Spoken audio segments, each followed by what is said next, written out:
Well, thank you very much for that great introduction, Lori. It's a pleasure to be here in Washington, D.C., and to return to the offices of Covington, which does such a great job of hosting. Let me start by saying thanks to the organizers, the Covington folks, and the other organizers of this event, and for your continuing efforts to make intellectual property issues a topic of discussion in Washington, D.C. There's plenty of things to discuss here. Intellectual property needs to be on the agenda. Let me move from there and say thank you very much to Congressman Gosar and Foster for coming here today. Let me just start by saying the most important thing that you could do is the thing you've already done for us, those of us who believe that innovation is a cornerstone of our country's global leadership, and that is to come here today and spend time with us. So thank you very much for doing that. It's a huge honor to have you here. Let me start with some introductions of the two members of Congress who've joined us today in alphabetical order. Bill Foster is a congressman, is a congressman from Illinois. And is representing the 11th congressional district there, is a scientist and a businessman, right? He serves on the House Committee for Financial Services, position that he also held in the 110th and 111th Congress, the Committee on Science, Space, and Technology. Congressman Foster participated in the creation of several important reforms in the financial services and housing sectors, most notably Dodd-Frank, Wall Street Reform, and Consumer Protection Act. I should mention Congressman Foster is the only physicist in Congress.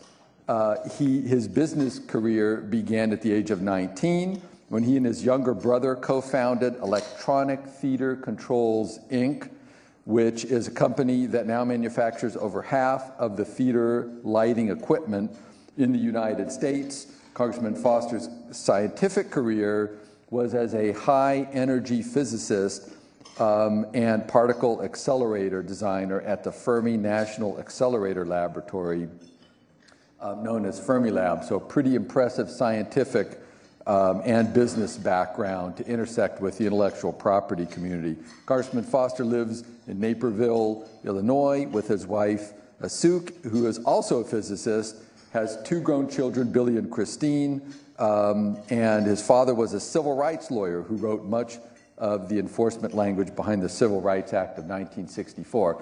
And I mentioned the family comments both because they're obviously extraordinarily important to everyone, but also because one of the people that I mentioned, Billy, is an IP lawyer in Chicago, Illinois, as I understand it. So very significant intersection with the intellectual property innovation system. Congressman Paul Gosar, thank you, Congressman Gosar, for joining us, is serving in his fourth term in Congress as a representative from Arizona's 4th Congressional District. Arizona, great state out in the part of the country that I'm also from. I'm from California, so know and love Arizona very much. First elected in 2010, came to Congress with fresh eyes and has taken on Washington, D.C. that way. Congressman Gosar believes that the Constitution is the cornerstone of our republic and pursues policies that allow for more individual liberty and less government involvement. And of course, we'll hopefully get to talk a little bit about the role of the patent system as a constitutionally recognized right here in our country. Congressman Gosar has focused his legislative work on natural resources issues and government accountability. Maybe we can come back to that second point a little bit too. Both areas stem from his work on the House Committee on National Resources and Health, and the House Committee on Oversight and Government Reform. Dr. Gosar is chairman of the National Resources, Energy, and Minerals Subcommittee and vice chairman of the Oversight and Government Reform Interior Subcommittee. So important connections in the natural sciences and government oversight. Just a couple more comments. Dr. Gosar has managed to be extremely effective in the time that he's been in Congress, dealing with the gridlock that we all face here. He was recognized in 2012 as one of the hardest working and most effective members of Congress, and Congressman Gosar raised the bar even higher during his second term with 6 bills signed into law by the President, 12 other legislative efforts becoming law, and 24 of his amendments passing the House, which all of us who work in the intellectual property area know how hard it is to get that done. One of these legislative victories was the most important bill that passed Congress during this time frame, facilitating a land exchange that will allow the creation of 3,700 new jobs and generate $60 billion for Arizona's economy. So that's quite a remarkable achievement in that number of billions of dollars of addition to a state economy. Lastly, before being elected to Congress, Dr. Gosar owned his own dental practice and was a small businessman in Flagstaff for 25 years. So great to have you here with the background in business. Well, gentlemen, thanks again for being here. And let me get started with a question for both of you. I'm going to read just a short passage from an explanation that was given to me by a tech transfer officer at a great university. It could be one in one of your states. It is out west, but we don't need to get into the details of the university. The way I learned about this is on request from another member of Congress, polling around with tech transfer officers in great universities around our country and asking them about what's going on with the patent system and how it is impacting the ability of businesses, of startups out of their universities to get traction and get into the marketplace. And here's one of the stories that was read to me by a tech transfer officer. He said, our researchers discovered the gene that correlates with fetal alcohol syndrome, a disease that is a leading cause of cognitive defects in babies, affecting thousands of newborns per year in the U.S. alone.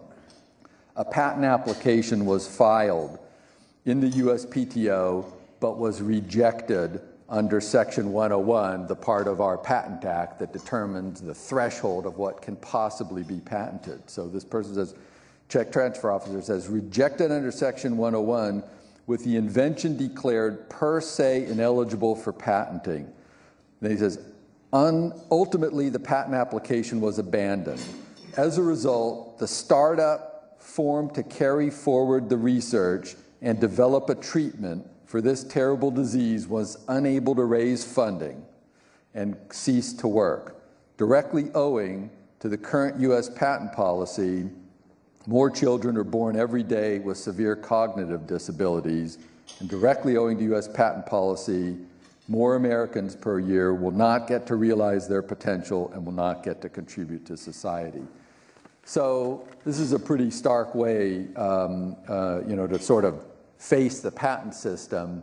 It's actually deteriorated to the point where American babies are being born with severe defects that don't need to be. I wonder if you could just both comment on, and this could be people from your districts, statistically it probably are people from your districts, what is going on that's causing this? Well, when you mentioned universities starting out, the first thought I had was that the university is sort of, it's a non-practicing entity, right? Which there's a lot of vilification of non-practicing entities these days, and when my immediate response to that is, yeah, like universities that do this sort of very valuable research, and removing the incentive for them to have tech transfer programs would be, catastrophic. Certainly to my alma mater, Wisconsin, which was sort of led the way in many ways in developing the tech transfer and was very aggressively pursued its and successfully pursued its intellectual property coming from it. The business of patenting biological systems and the human, that's very personal. That's sort of a tough issue, because I think if you ask the average American, that you'd get a split, and it wouldn't follow partisan lines, but it's a very personal thing when you talk about, who owns the information in your genome or the population's genome. So, that I think is going to remain a very tough issue. And it hasn't stopped. For example, the real answer to that problem is that there are now these companies developing handhold full genome sequencers that will get the answer in 10 minutes. So I'm looking forward to going to some reception somewhere, shaking someone's hand, and then 10 minutes later they'll post my genome to WikiLeaks. Okay, which is, which is a serious problem for the privacy. But that's a sort of innovation that is driven by our patent system, and we have to preserve that. But it's, I don't know, it remains a tough one. The specifics of patentability of human genome. At different times of the day, I go different ways on that personally. Well, this is also one I'm going to approach a little differently, and coming from ASU in our state of Arizona, Dr. Crow has developed an incubator system so that some of these ideas that may have negativity at the front end are embraced and supported and move forward, so that they actually have the weight of the university to help them get along that way and actually to reapply that patent at a different time. Dr. Crow has done a kind of an ingenious idea of trying to move those aspects forward. But being a dentist, along those lines, this is a whole new realm, because as Bill talked to you, I mean, we're going into genomics fast. And what it's going to be able to do is you're going to be able to tell about what you're going to need medically by the basic genomes of what you look like and target. So this is the whole future on that application. And privacy does play a point in that application. But the furthering of medicine is going to be very, very important along those lines. So just going a little bit further into that, there's the philosophical, ethical, personal issues that we all face about, do I like the fact that my genome can be patented, something like that. But then when you talk to the tech transfer officers, right, Arizona, Illinois, Wisconsin, wherever, they're facing a very practical problem. Our scientists have created a new cure for a disease. They want to put it into the marketplace, and to do that, funding is required, and they can't get funding unless they've got patent protection. So come back and talk a little bit about that, sort of just very practical. We want Americans to be healthier. To do that, we need capital to be brought against invention, and it only happens when you've got patent protection. Sure. Well, it's a huge engine of growth. It has been for a while. When we started our company, we started it with $500 from my parents, and it now manufactures. Actually, it's up around 70% of all the theater lighting equipment in the U.S. Okay. But we've been on both sides of patent fights. My first interaction with the legal system of the U.S. was getting deposed for a claim of infringement by our product. And so it's one of those things like, if you've ever been divorced, you're very grateful that you have a well-functioning legal system that really treats with rules that have been thought out. And if you've ever been in a patent fight, having a patent system that's well thought out, that really balances the legitimate interests of everyone, it's a tough problem. And when I look at the forces that have changed over time and how they're being reflected politically today, if you look back at my grandparents, I've come from a long line of inventors, and then we get into this generation skipping thing with lawyers and inventors and lawyers and inventors. But my great-grandfather invented one of the windmills. There are two kinds of windmills, the kinds with the blades that fold over and the other kind with a vane. And he, at that time, this was an invention that he could explain to any jury. It was an invention that he would shut down factories that were infringing on his invention, and he could explain that to anyone. And my son, skip 4 generations down, my son is getting involved in the phone wars. You probably know better than I do the cases he's involved in. But you're sitting there with a smartphone where you have to license or infringe, 1,000 patents to manufacture a smartphone. So the complexity of inventions that are of economic importance now is one of the big drivers to that. Also, that complexity is being reflected, the so-called digital economy generates a large number of natural monopolies, or at least very large companies. The returns to scale in the digital economy are enormous. And so that has changed the political and economic actors in Washington significantly. Unfortunately, probably in a way that has caused us to weaken the patent system. and more than we should. And when you look politically, when there's a group of people that you have to assemble to stand up for the patent system, like the press conference we had, I guess, against the Innovation Act about a year and a half ago. You know, it was really interesting to see the members there. I mean, you had me, and you had Thomas Massey, he is like about the farthest right Tea Party, I guess now Freedom Caucus member. Yeah, on the far libertarian. You know, he and I agree on approximately nothing, but it turns out that he's an MIT robotics grad with a strong constitutional interest in a strong patent system. So you've got this very interesting set of people, everyone from John Conyers to Tom Massey, standing up in defense of the patent system because it has touched our lives, our careers in such a way that we know how important it is. I'm going to approach it a little bit differently. And as a healthcare provider, we're going into new realms that we've never thought about before. Our genomes, our genetics are our own personal pieces of identity. But it's also a key link to how we treat the diseases of the future and today. I'll give you an example. I'll use me as an example. I'm allergic to wheat and gluten. I'm one of those celiac people, and there's a genetic link there. And so by identifying me early in life, where I can identify my problematic and maybe my how I handle myself in that realm of what I eat, how I take care of myself, that's going to give me a better outlook for my health care. But how do I implore that or work with that with an insurance industry, within a medical system that's not ready for that yet? We're way beyond the aspects of where we're going with science, and yet the precursors of how we pay for it and how we hold accountabilities and that privacy are way, way back here.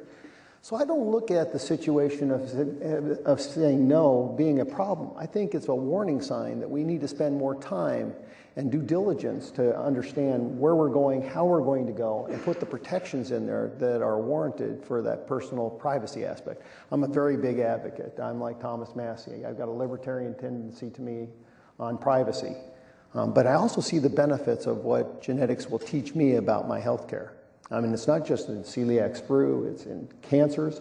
I mean, the advancements here are incredible about what we're looking at and how we can drive that. So I don't think the timeout is all that bad, because I think it's in a realm that is very controversial, and I think we need to sort it out. Those who go fast tend to fail. When you sit back and relook at that, I think that you bring people up to snuff all along the same aspects so that everybody's included in the process. Yeah, so a couple of great comments. So you bring up points that make me feel like we need to go just a little bit deeper, because these are really great points. The celiac point, very salient. It's an issue of diagnostics, right?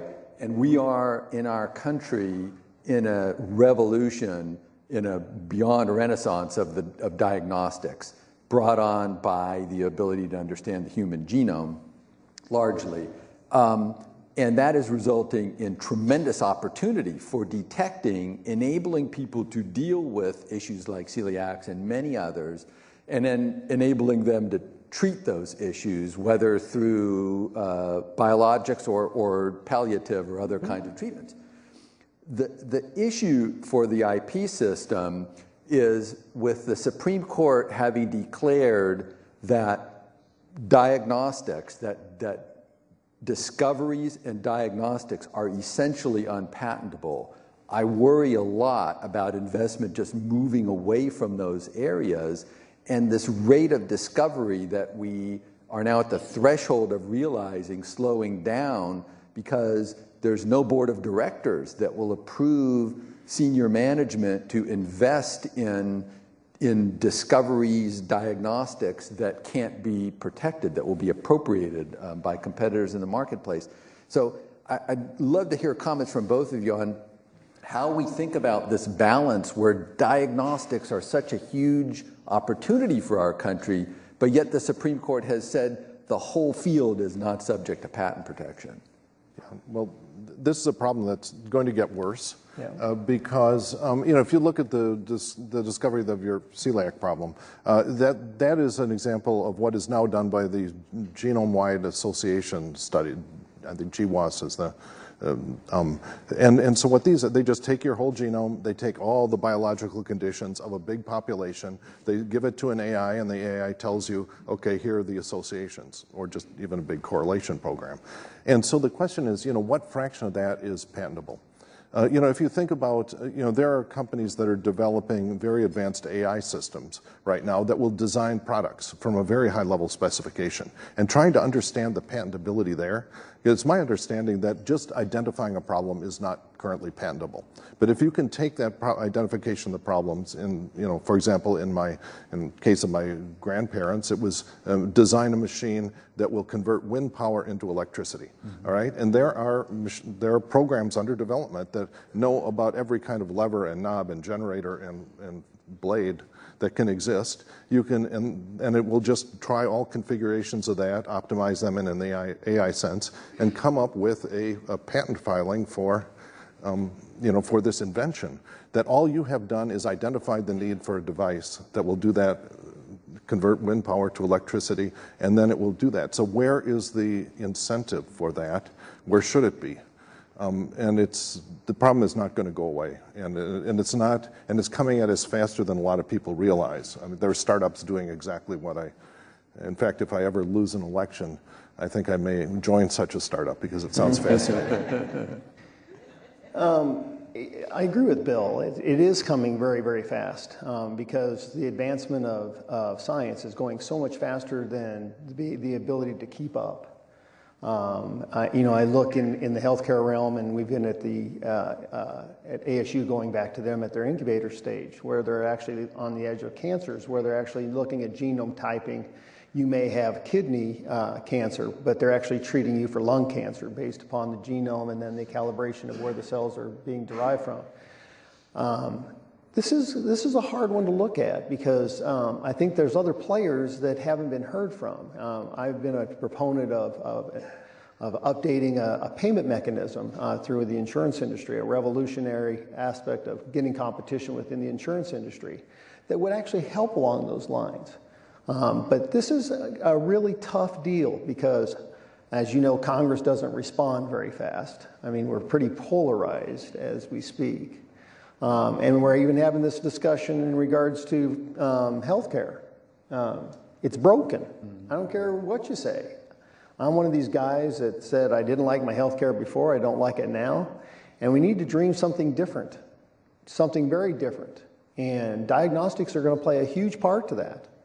And I think that what ends up having to happen is we need to put that patient first. We need to look at the innovator first and see if there is something that we can work out in accordance with that. And I don't know that Congress is the best answer for that because I don't think anything's coming fast on any front along those lines. I just hate to tell you that.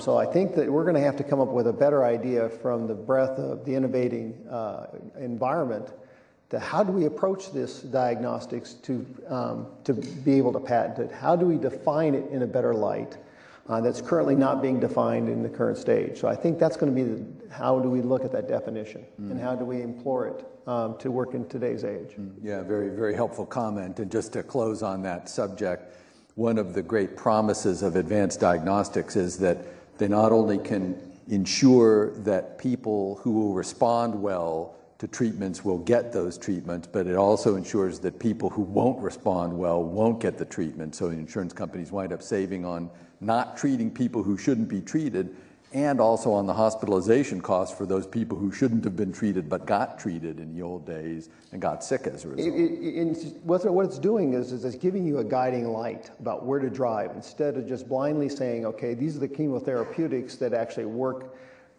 relatively well in this arena. You're targeting, and that is very specifically different. And so once you start to see that, I'll give you an example in dentistry. I was very forward in dentistry. I didn't like cutting down a crown all the way. And I got to see some renovations or some new innovations in modified ceramics where you actually took very minimal pieces of the tooth off and you took an impression and they built that crown up based upon the ceramics that was bonded to the tooth. Amazing what you could do with that tooth. Implants are another application. And so you start to see those, the way they renovated and just recalibrated all the way we do dentistry. It's amazing, but it takes time to catch up. Okay, great, Yeah, great. and also in defense of the patent system, I think one of the big, ultimately the cure for your celiac condition will be genetic engineering with CRISPR-Cas9, and it's one of the big fights in patent law is who owns the CRISPR-Cas9 IP.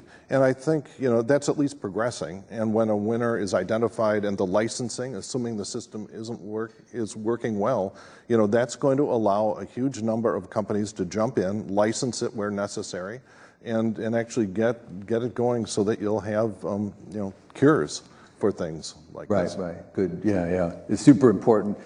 Congressman Foster, you mentioned a few minutes ago some, I think I'll use my word, deterioration or degradation in the patent system.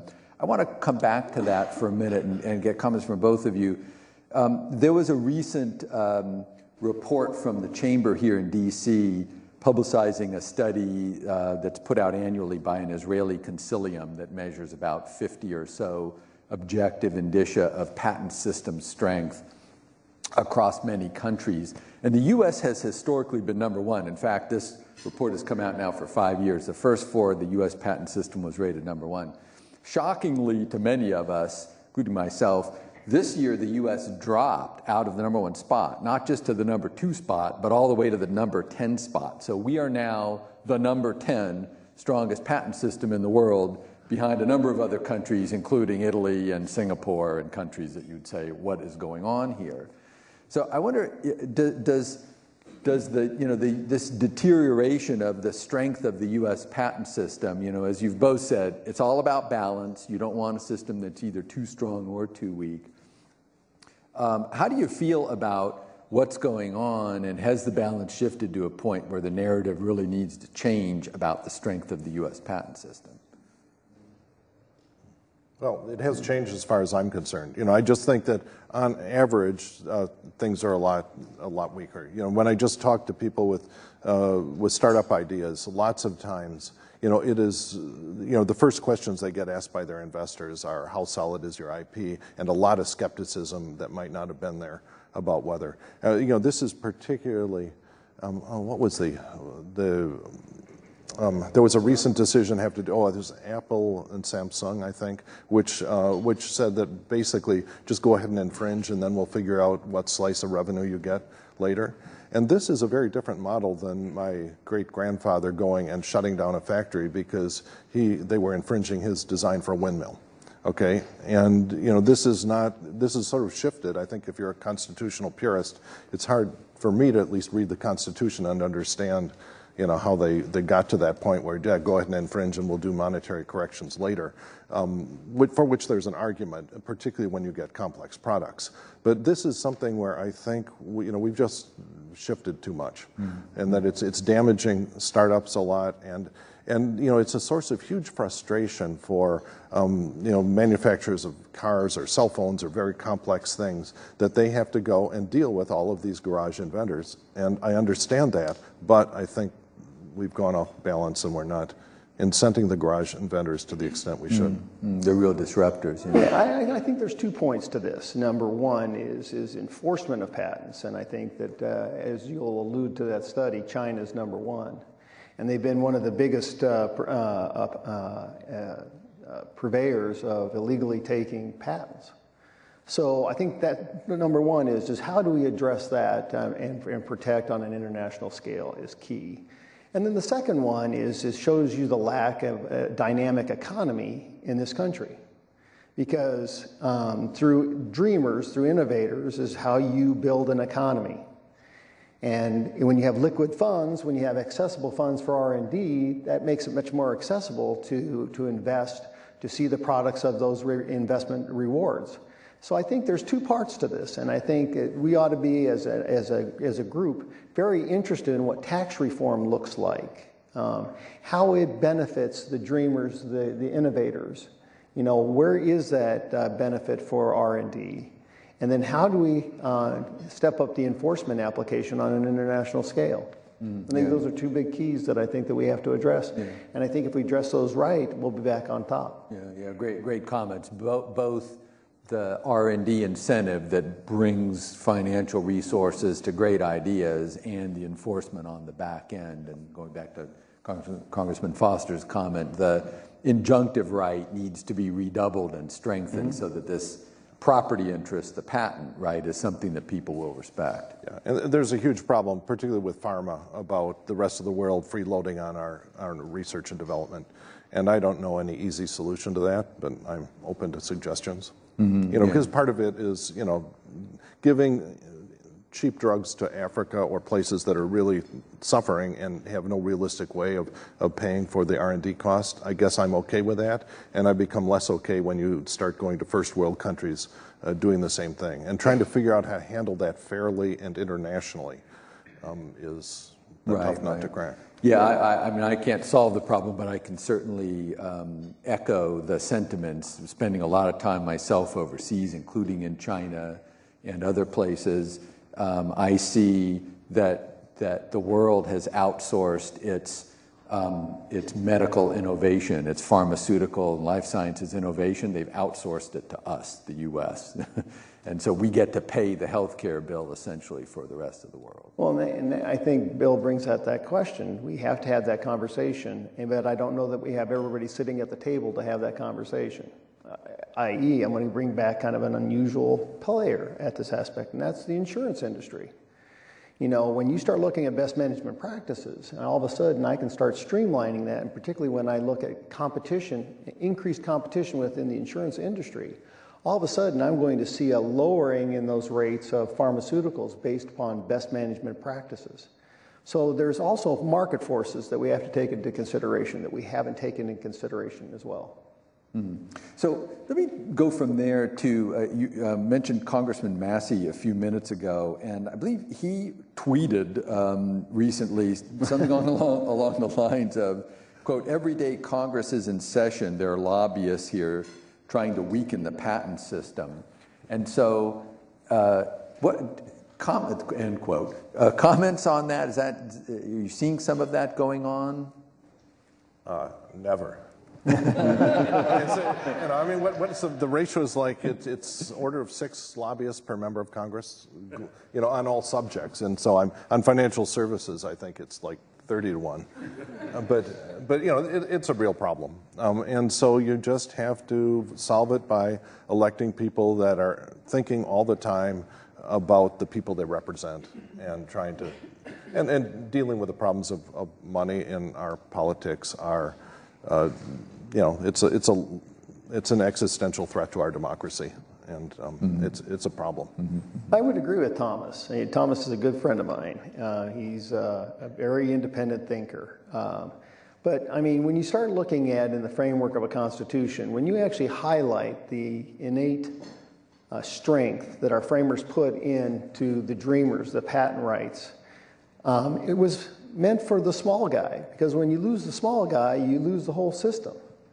And so when you see here, business is big, everything's big. I'm from small town America, I'm from small town dentistry, I'm from small town this and that. That's what's being lost in the shuffle, is the magnitude of the little guy. And making sure that it's not the big Microsofts or the Googles or whatever that are actually taking over those things in a rush to get it. That's why I'll be very honest with you. I was not a fan, and I voted against the first to file instead of the first to find, because it had detrimental applications to the small guy.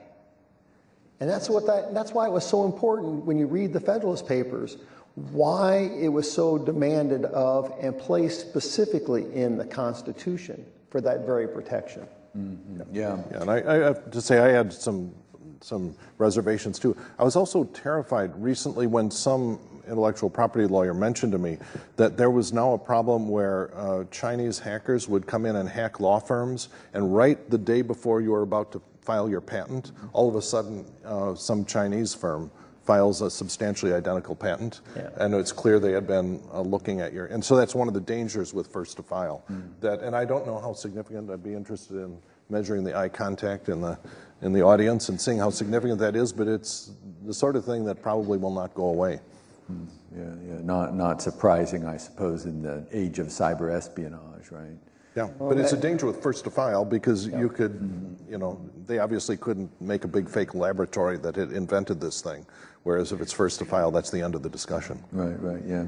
Coming back to the Constitution just for a minute, it's a great comment. There's the Bill of Rights came along, of course, slightly after the original Constitution. The Constitution itself essentially has, one public right that's provided in it, and that's the invention clause, right, and the patent right, and the copyright right, inferentially also. So it's very fundamental. It came from an age in which other countries had kings and queens and czars who were deciding who got patents, and we decided we wanted it to be a right that was guaranteed to people who made inventions. So, just again to endorse that you're right on with it being clearly correlated with giving the little guy a chance to do something disruptive. And I would argue that little companies, big companies, everybody benefits from having a system organized that way. Well, that was the whole process of dynamic economies. You saw small businesses become big businesses based upon innovation. And that's when you have a healthy economy. You have a vibrant, innovative marketplace. People are coming up with new ideas, revolutionizing it, whether it be from energy, from infrastructure, from medicine, to cybersecurity. I mean, holy criminy. This is one of the big advances that we ought to be taking advantage of, is really going in after cybersecurity, because I can't think of better minds in the world than ours to actually unlock that nut and stay ahead of the world. I think that gives us a dominant position beyond anybody when we tackle those clues. Right. Yeah, which by the way will require a lot of heavyweight software-related innovation, which comes back to needing to have strong incentives for folks to innovate and invest in that area. Well, during my scientific career, I became very aware that there are lots of very, very smart Russians, Chinese, Iranians, you go down the list, okay, that they are just as smart as we are, and that anyone sitting at a computer is co-equal in terms of their ability to hack the universe. And so this is, we can't just say, USA #1 and then imagine that that's going to sure. That's going to be the final end of the story. That we have to provide the incentives through the system so that we have people that are motivated as well as having a seat at the internet. Yeah. And I'm going to bring up a point here. A lot of it, and Bill brings up a phenomenal point. Most of these countries, it's government dictated, where there's a freedom here. And the last time I looked is that entrepreneurial inventor is key to that point of view. Now, I was asked to debate a bunch of philosophers in the humanities in regards to this very issue about the power of government in inventing. And I said, it always comes down to the one person who has that idea that accelerates it, brings it to a point, then everybody can coalesce around it. That's the magic of the American dream versus any other country, is the dynamic of freedom, liberties, and the small guy getting protections under a constitution, not a king. That is so important to the application. I can't tell you. And the more you start to look at it, that was the power. That's why the Einsteins were here. That's why people matriculated here, because they were free to dream and build accordingly. And I think that's a power that we underestimate in today's dreamer world of innovation. Yeah, great comment. It's all about innovation. That also is shifting the complexity of modern inventions. Immunotherapy for cancer is just, it's life-saving. With some luck, it may actually save my brother, who has stage 4 esophageal cancer, but has a targeted drug. But now, and I gave a floor speech not too long ago on immunotherapy, where I went through the whole pyramid of federally funded research on which that depends.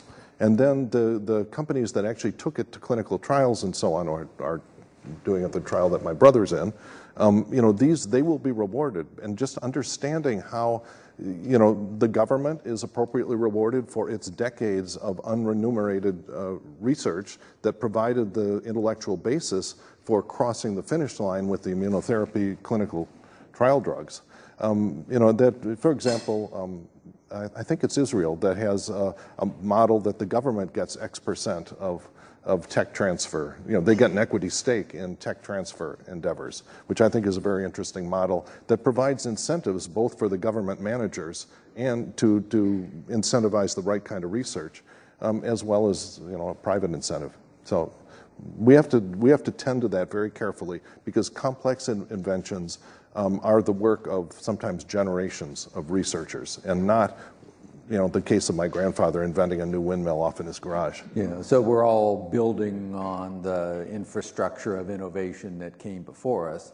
Comes back to the point of needing to provide long-term incentives and the right infrastructure in order to have people spend their time on innovation as opposed to everything else they could be spending their time on. All great comments. And not just in this country, but so many of the therapies are you're tag teaming one institution, one individual here, and another expert in Lithuania, believe it or not, when you start looking at these complex issues. So how do we look at geographical boundaries as well along those lines? Yeah, and so that probably gets to the last question we'll have time for, which is we've talked a lot about the innovation system, how to create more innovation. What would be for each of you the thing that you would do for your district and for our country that would draw more people into spending their time and resources on innovation? I alluded to it first, or in my first comments, and that is at this current point, looking at the tax code, so that we actually see a renaissance in reinvestment into R&D and in innovation. I think that's going to be a key application, that's how you'll get it started. One of the biggest things I see in these incubators is the lack of funding. And this would give a jump start to those innovative incubators and to those innovators out there.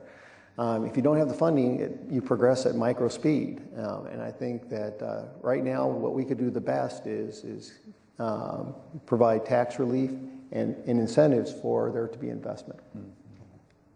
Well, if I could have one dream for the whole patent system, it would be, with the complexity of modern patents, you get in this situation, and both the technology and patent law, you're getting this situation where whoever has the weaker case in a patent negotiation, at least as part of that negotiation, it's maybe as an ultimate threat, is to go roll the dice with a jury that has a hard time understanding either the technology or the law.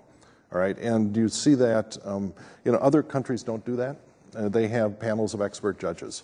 And the dynamic in negotiations is very different. If you know that you'll have to explain your case, not to a jury who may be very sympathetic for reasons that are spurious to the logic of the case, but to people, to a set of experienced judges that know the patent law cold and know the technology pretty well, that would change it. Now that, I think you get to constitutional amendments to make that happen, is my guess.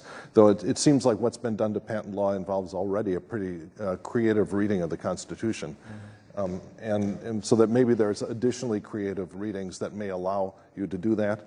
The IPR is actually in principle, having a set of experienced, knowledgeable eyes have another look at a patent, but that's not, there's still ultimately, the threat to go to a jury. And so the idea of getting rid of the right to trial by jury in patent cases, which can be cleaved off from the rest of this, because it's a purely economic thing. Mm-hmm. This is not as, you don't need the safety valve in the same way you might need for, punching someone because he irritated you, and maybe the jury might have different views on that. That in this case, because it's purely economical, there may be a political window to have that happen. I have not met, there obviously, there are firms that specialize in being on either sides of patent cases more than others, but they all have stories, horror stories of juries doing ridiculous things.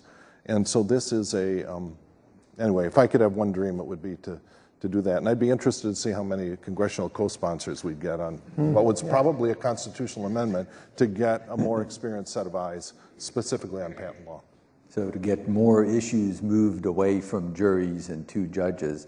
Just a last thing, that brings up the issue of courts, and particularly the Supreme Court. There's been, of course, a string of decisions the Supreme Court has made. Mentioned the eBay decision before, injunctions, moving away from injunctions, and there's been decisions, including in this term, that have all been directed towards sort of cabining or weakening the patent system. Do you see this as generating more energy in Congress for looking at rebalancing and maybe moving away from some of that Supreme Court law? Well, the Supreme Court has not usually been split on these things.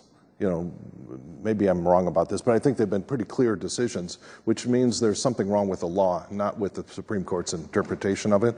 So I think that puts the ball in Congress's court to deal with, shifting the balance appropriately. But I think it also is, instead of Congress doing big strokes or micro strokes, I think it's something going to be a fine line about how do you do that. And Bill brought up that there's an interesting mix of people, the Thomas Masseys, the Paul Gosars, the Bill Fosters. I mean, there's an interesting group of people that actually, cover a wide swath of political viewpoints that it could actually happen. I think it would be detailed about how specific you would make it, would be the champion of how it would actually move forward. Yeah, well, I love the idea of some micro legislation that can be more targeted in cases. Well, look, I truly hope that with your two diverse perspectives, but joined by other diverse members that you've mentioned, we can have a whole new discussion in our country about the intellectual property system, about American leadership, about creating jobs and making the little guy the champion. And thank you very much for coming here today and for taking such an interest and such a progressive one in the IP system. Congressman Foster and Gosar, let me start by saying, for the whole audience, by saying thank you, thank you, thank you. Thank you.